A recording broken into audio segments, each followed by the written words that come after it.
Good morning. Good morning online as well in 101, 102. Hope you're having a great morning. What a beautiful morning, is it not? I'll admit I was rather excited for outdoor this morning because it was absolutely gorgeous out there. So great time. I'm glad you're here this morning. We're in a series, King Jesus, and we're asking this question: how does Jesus become king? And we've said the reason that it's so important is because those are the steps that we follow on this path as Jesus becomes king, as his followers. You might remember this last year, I think it was during 2020 when everything else fell apart. There was a sinkhole in the middle of Shiloh Road, right across from Robert E. Lee at the time, I guess Legacy High School now. There was a sinkhole. It just caved in, the concrete in the road caved in where it could just swallow a car.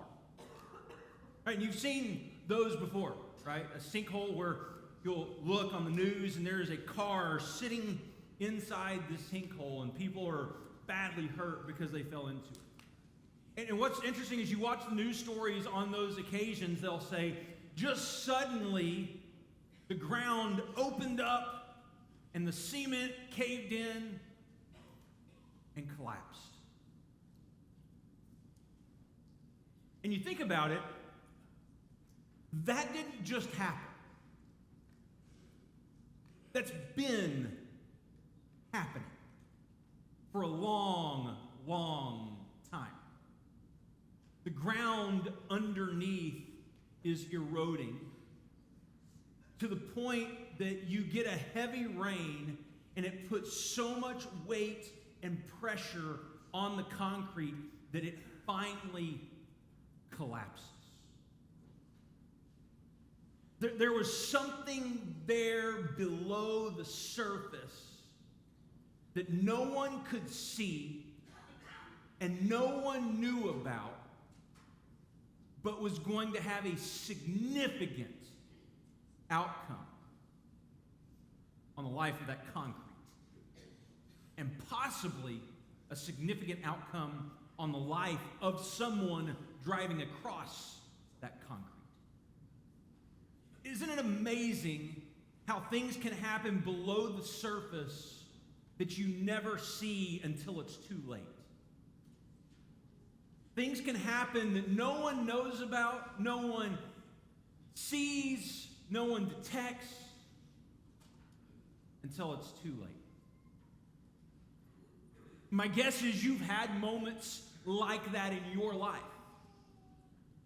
where there was some stuff going on below the surface that you never knew about, that you never saw until it was too late.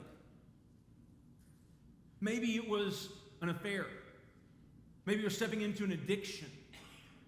Maybe it was a problem managing money or taking money. Maybe it was abuse. Maybe it was anger. But eventually, something that was happening below the surface that no one could see, that no one knew about, finally collapsed under the pressure. My guess is you've been there. But what I know is you at least know someone who has been there.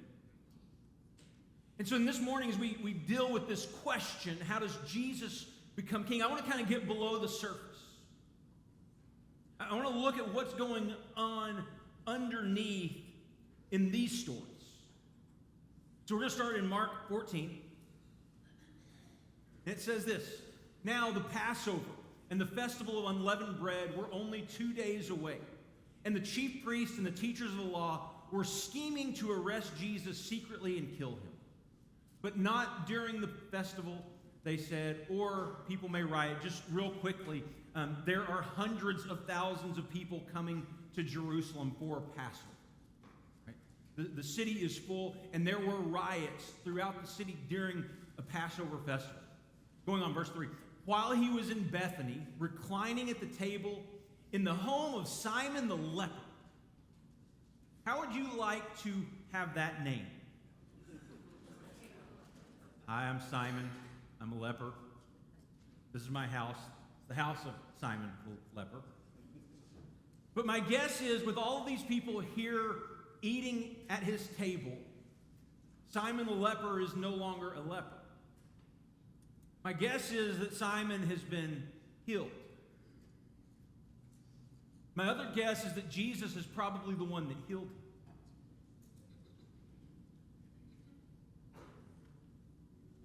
Yet even though he's healed, he's still known as Simon the leper.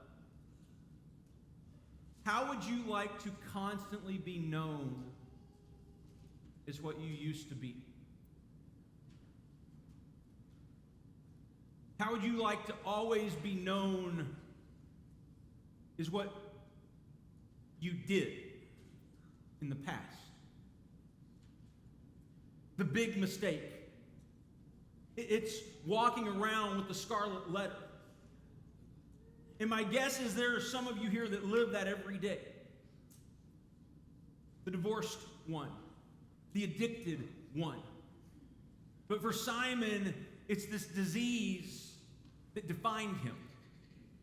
And it says a woman came with an alabaster jar of very expensive perfume made of nard. She broke the jar and poured the perfume on his head. Some of those present were saying indignantly to one another, "Why this waste of perfume? It could have been sold for more than a year's wages and the money given to the poor." And they rebuked her harshly. "Leave her alone," said Jesus. "Why are you bothering her? She has done a beautiful thing to me. The poor you will always have with you, and you can help them anytime you want, but you will not always have me. She did what she could. She poured perfume on my body beforehand to prepare me for my burial. Truly I tell you, wherever the gospel is preached throughout the world, what she has done will also be told in memory of her." Then Judas Iscariot, one of the 12, went to the chief priests to betray Jesus to them. They were delighted to hear this and promised to give him money. So he watched for an opportunity to hand him. So there's three things I want you to see and kind of have in the background of your mind as we work through this morning. First of all, it's Passover, and it's also the Feast of Unleavened Bread. We'll talk a lot about this one. We don't talk a whole lot about this one, but both are really significant in the context of this story. Second is this is what we called a few weeks ago a Markan sandwich. If you don't remember a Markan sandwich is where these two stories are combined. It'll begin with story A as an introduction to story A, and then it'll have the entire story for story B, and then it'll come back to story A for the conclusion. Right?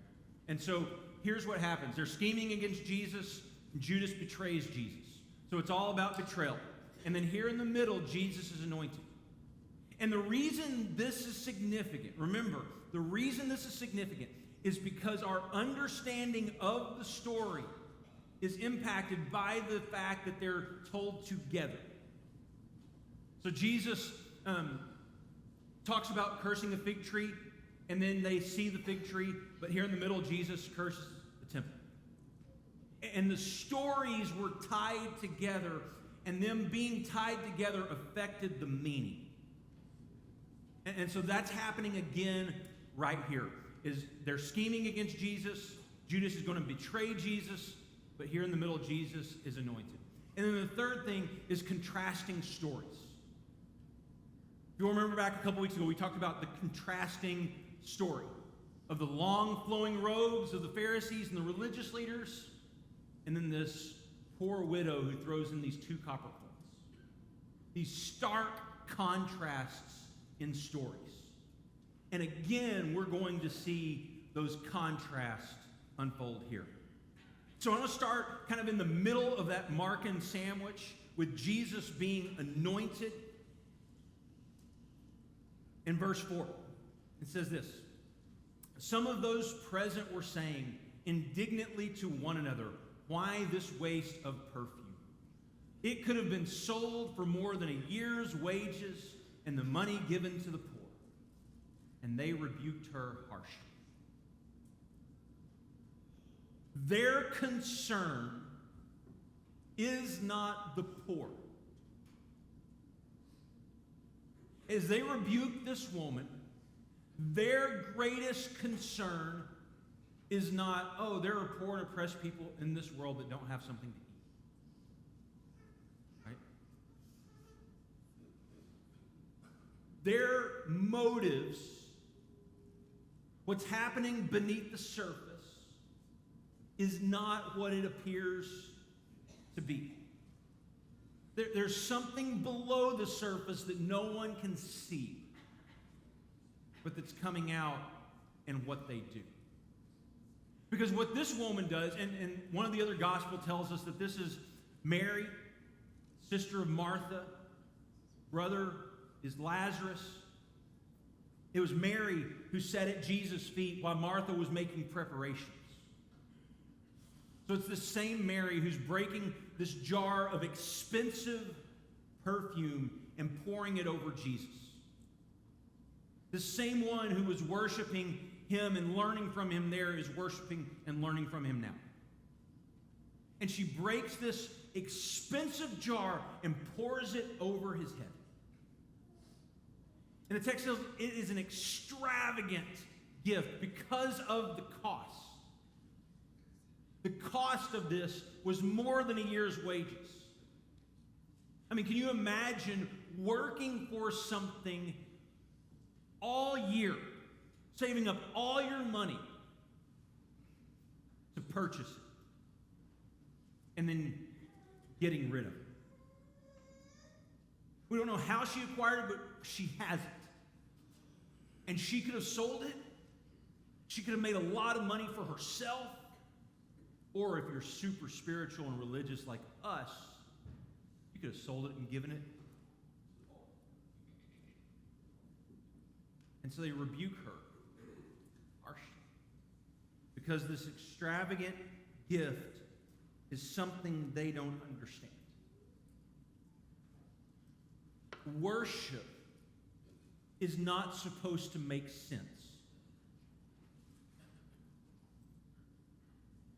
There are two gifts that are given in the name of God here at the end of Mark that are extravagant acts of worship. The first, this widow with her 2 copper coins. Throws them in the treasury. Jesus says, look at this gift. She's given more than everyone else here. Those 2 small coins. It couldn't buy a fraction of the perfume. Yet it was considered significant by Jesus. And then you have this extravagant gift that cost more than a year's wages, and it's broken and poured out, and they say it's wasted. The scenes don't make sense if your understanding of worship and giving is simply an intrinsic value. There was something different going on beneath the surface in her life than in the lives of the Pharisees and the religious leaders and Judas. There was something else significant happening beneath the surface that no one else could see. It would have a significant impact on her. And Jesus, regardless of the actual value, 2 copper coins, a year's worth of wages, Jesus says these events are significant. These are extravagant gifts. These gifts are beautiful. But see, our lives are not supposed to make sense. Our lives, our worship was never supposed to make sense to people who are watching from the outside. Because Jesus comes onto the scene and he flips the script.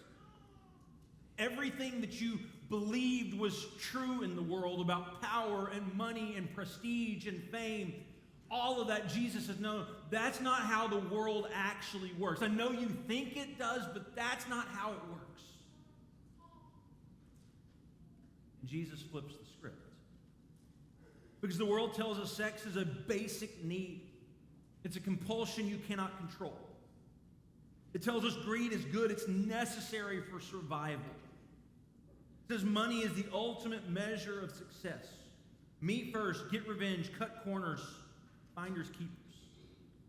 But Jesus turns that entire world upside down. And it's something that does not make sense for those who simply watch from the outside looking. Because when you live contrary to the norm, it's not going to make sense. It's not going to make sense if you follow Jesus. And that's okay. They look at this gift that she offers. Because here's the problem. If she had just opened the cap and poured a little, I'm guessing it's not a problem. But she breaks the bottle. And she pours it all out. She gets rid of all of it. Then he says this, leave her alone, said Jesus. Why are you bothering her? She has done a beautiful thing to me. The poor you will always have with you, and you can help them anytime you want. But you will not always have me. She did what she could. She poured perfume on my body beforehand to prepare me for burial. She has done a beautiful thing.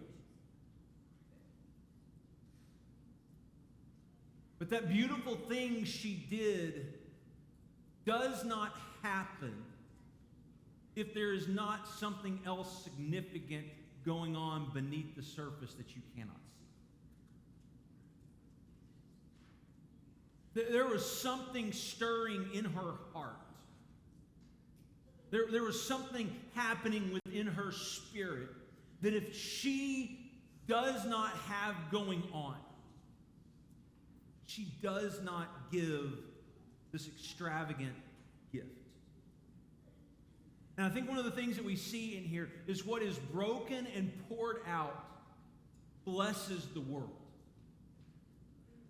Because this perfume that's broken and poured out is a blessing that Jesus said will be remembered from now on anyone talks about the gospel. Jesus is going to go to a cross and be broken and poured out. And it's going to bless the world. Understand this. When you give significantly of yourself to this world, when you allow yourself to be broken and poured out for the good of other people out of a love for Jesus Christ, it will bless this world. In fact, it's the only thing that will. It's beauty like this gift that will save the world. It's the beauty of this gift that Christ gives that brings salvation. And you and I are called to be his hands and feet, to be his disciples, to be a light that points back to him. What is broken and poured out blesses the world.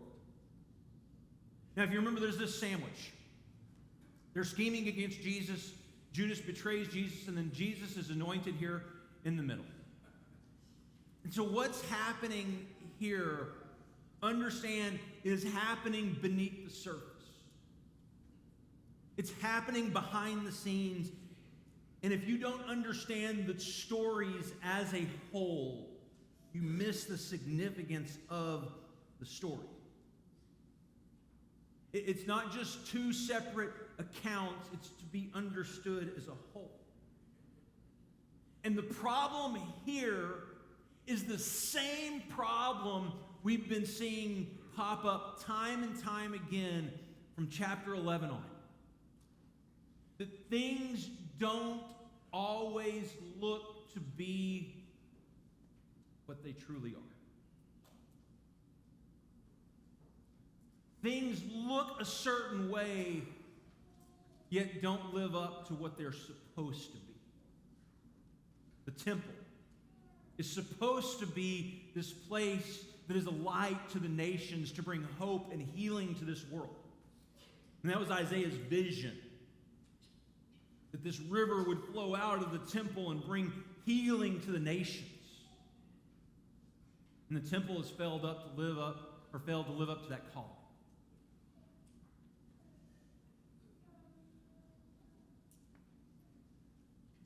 You have the religious leaders in their long flowing robes who look every part the spiritual, religious people of God. But they fail to live up to the call. And you have this poor widow who doesn't look the part, who somehow reflects God. And you have this beautiful, crazy paradox happening in Mark through these contrasting stories that he keeps coming back to over and over again. Is the people who look like the people of God don't reflect God. But the people who don't look like the people of God somehow beautifully reflect God. Because what's on the surface can be deceiving. The road can look really stable. But for years, the foundation could have been eroding. Until one day, the pressure on top breaks through. And when it breaks through, what was underneath is finally revealed. You can see it as it truly is. Now, if you remember, it's Passover time. And it's also the Feast of Unleavened Bread. And so they're going to celebrate with Jesus the Passover. When evening came, Jesus arrived with the 12. While they were reclining at the table eating, he said, "Truly I tell you, one of you will betray me, one who is eating with me." They were saddened, and one by one they said to him, "Surely you don't mean me." "It is one of the 12, he replied, "one who dips the bread into the bowl." Passover was a time of celebration. God originally gave them this time to celebrate and commemorate their freedom from slavery. They were slaves in Egypt, and God is going to bring them out. And before he does that, he says, you're going to eat this meal. You're going to sacrifice this unblemished lamb. You as a family are going to eat it. You're also going to eat bread that does not have leaven in it. Because there was this connection in understanding and conception of leaven equals sin. And so you're going to eat this bread that does not have leaven, and you're going to do so with your sandals on your feet and your cloak tucked into your belt, and you're going to eat it in haste. Basically, he says, I want you to be really, really alert and ready to go because your taskmaster, your slave drivers are watching over you, and they have you in bondage. And when you get the key from me, when you get the sign from me, then you're going to go and you're going to flee from your slave masters. And I wonder if there's supposed to be some irony here. Because they're sitting, reclining around the table, they're relaxing at a meal that was originally intended to be eaten while you were alert, standing, and paying attention. And now they're eating this meal years later, thinking about how good things are, reclining at a table, relaxing. And I wonder if things had gotten so good. Now, understand, they're still in new bondage. I mean, but they don't have slave drivers. And we're years on the other side. I wonder if they started to let their guard down. Time and time again. I wonder if they had kind of forgotten the purpose of this. Because what's fascinating about this first Passover meal to me is they eat it in commemoration of God passing over their house before God actually passes over their house. They eat the Passover meal before God takes them through the Red Sea, commemorating what God has done. That takes a significant amount of faith. To eat a meal, a celebration, before God has actually come through. And on the hills of this Passover meal, they were supposed to celebrate a feast of unleavened bread. And the purpose of this meal was to clean house, literally, to get all the leaven out of their house. Several years back when I was in Cleveland, I had a call from a friend, from a couple. They were moving out of their duplex and into a house. And because I was a youth minister, I also doubled as a moving man. And so they had called and said, "Hey, can you help us move some heavy furniture?" Like, I'm young and I don't mind showing off a little bit. Doesn't look quite the same as it used to, but the shape's a little different now. But they had this couch, and they said, "We need to move this." And so we kind of scooted it back to get it into the path of the doorway. And when we did, it showed there were some crumbs on the floor. And I thought, well, probably no big deal. At the time, and I'll be honest, I was very judgmental of this. But I only had a newborn baby. We had Gracie, and she was really young. And so I was very judgmental that there could be this big of a mess under the couch.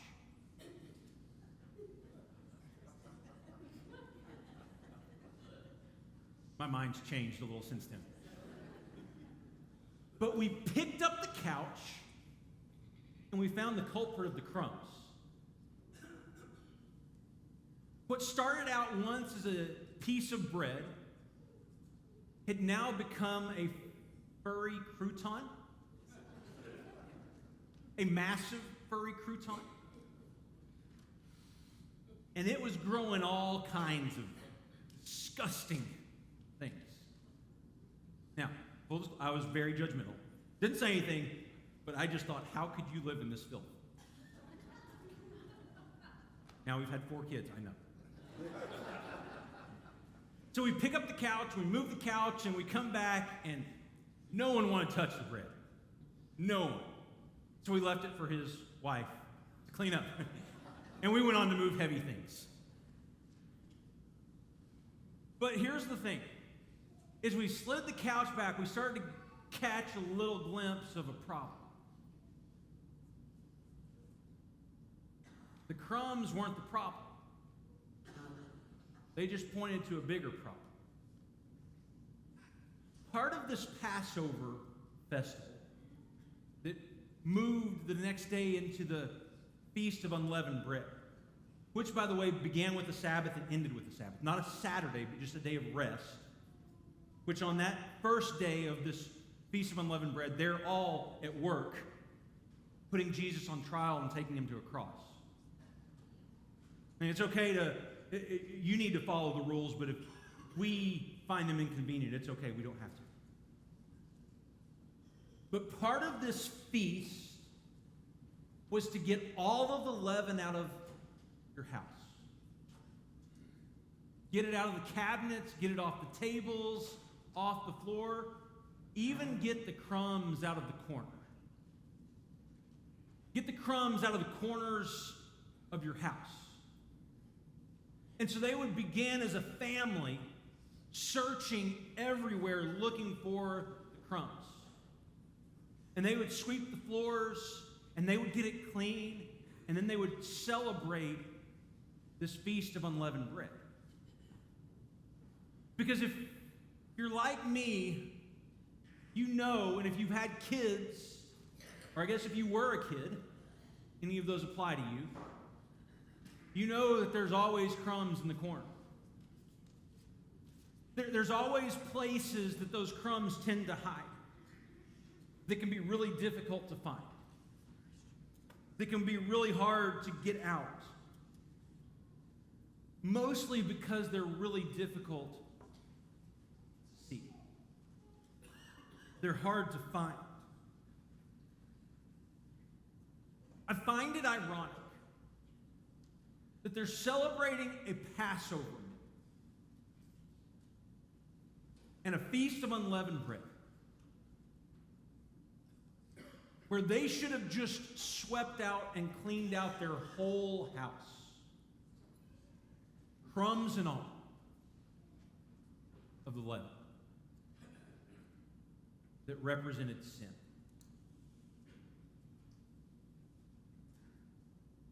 And yet at the same time,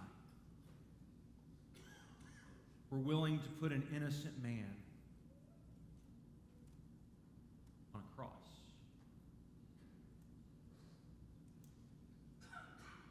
I wonder if they miss the significance of the moment they were in. Because there was some stuff happening under the surface that they couldn't see. They didn't notice. They wouldn't deal with it. I wonder if Judas spent the morning with his family, sweeping the crumbs out of the corners, and yet never looking inside to get those crumbs as well. My guess is Judas' betrayal did not begin suddenly with, "Today I think I'm going to betray Jesus." I think much like the sinkhole, there was something happening beneath the surface that no one saw for a really long time. And I wonder if yearly, monthly, daily, he was sweeping the crumbs out of the corners of his life, if he would have found himself in a position where he turned his back on Jesus. I wonder if he was really trying to get the crumbs out of the corner of his life. If things might have turned out differently for him. Because his refusal to do the hard work of sweeping out his life internally is going to cost him eternity. He would pay for it with his life. He wouldn't do the hard work, getting beneath the surface, getting into the cracks and the crevices, finding what was hidden in the corners, dealing with it. I wonder if what led to Judas' betrayal was bigger than what we see. I wonder if it just started as crumbs of greed, crumbs of power, prestige, crumbs of wanting to be known, to be important, to matter, crumbs of wanting to belong, that started out as crumbs, but over time started to grow firm, started to harden. Crumbs were just evidence of something that was happening beneath the surface.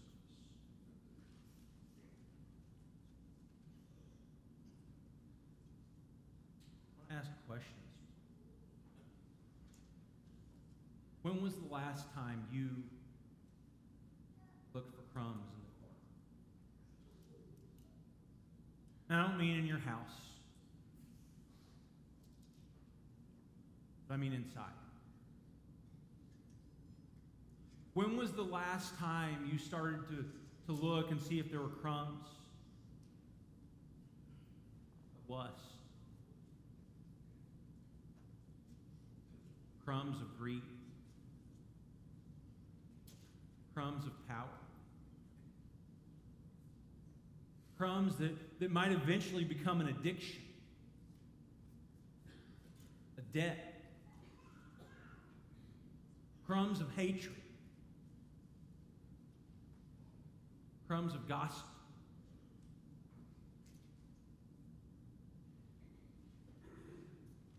I wonder how different our lives would look if we got really good at cleaning out those corners. Finding the things that were there that don't belong. Father, we thank you for this time. We're grateful to gather.